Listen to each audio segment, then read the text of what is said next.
The first ever in-person meeting between Kamala Harris and Donald Trump began with an unexpected handshake initiated by the vice president. Kamala Harris, let's have a good debate. But after that moment of civility, things quickly turned combative. The worst vice president in the history of our country. This is so rich, coming from someone who has been prosecuted. Harris delivering on her strategy to try to get under Trump's skin. I have talked with military leaders, some of whom worked with you, and they say you're a disgrace. Also referencing his refusal to accept the 2020 election results. Donald Trump was fired by 81 million people. Clearly, he is having a very difficult time processing that.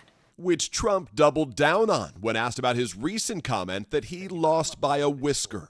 I said that? Are you now acknowledging that you lost in 2020? No, I don't acknowledge that at all. In one of the night's most memorable moments, Harris mocking his obsession with crowd size. During the course of his rallies, he talks about fictional characters like Hannibal Lecter. He will talk about windmills cause cancer. And what you will also notice is that people start leaving his rallies early out of exhaustion and boredom. Trump seeming to take the bait. People don't go to her rallies. There's no reason to go. We have the biggest rallies. And then in the same response, veering from an attack on Harris's record into debunked conspiracy theories about immigrants in Ohio that have grown on the right in recent days. They're eating the dogs, the people that came in. They're eating the cats. They're eating the pets of the people that live there.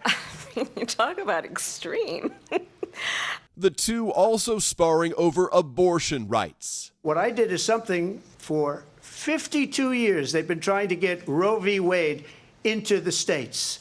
And through the genius and heart and strength of 6 Supreme Court justices, we were able to do that. Pregnant women who want to carry a pregnancy to term, suffering from a miscarriage, being denied care in an emergency room because the healthcare providers are afraid they might go to jail, and she's bleeding out in a car in the parking lot? She didn't want that. The former president linking Harris to President Biden, targeting their administration's handling of the economy.